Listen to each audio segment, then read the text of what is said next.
കൊടകരയിൽ parcel ലോറിയിൽ MDMA കടത്തിയ കേസിൽ ലഹരി മാഫിയയുടെ പ്രധാന കണ്ണി ബംഗളൂരുവിൽ പിടിയിൽ. വലപ്പാട് വില്ലേജ് മുരിയാംതോട് സ്വദേശി പോക്കാക്കില്ലത്ത് വീട്ടിൽ അജ്മലാണ് അന്വേഷണ സംഘത്തിന്റെ ശാസ്ത്രീയമായ നീക്കത്തിനൊടുവിൽ വലയിലായത്.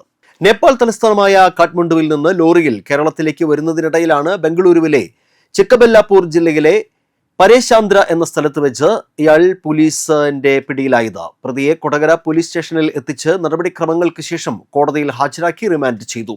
മെയ് 22-ന് 1/4 കിലോയോളം MDMA-യും LSD സ്റ്റാമ്പുകളുമായി ചന്ദ്രാപിന്നി എടമുട്ടം പുളിഞ്ചോട് സ്വദേശി മംഗലത്ത് വീട്ടിൽ മുഹമ്മദ് ഫാസിൽ പിടിയിലായിരുന്നു.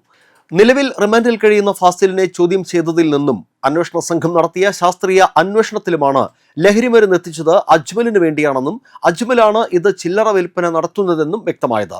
അജ്മൽ നാഷണൽ പെർമിറ്റ് ലോറിയിൽ ഡ്രൈവറായി ബംഗളൂരുവിലേക്കും മറ്റും സ്ഥിരമായി പോകാറുണ്ടായിരുന്നു.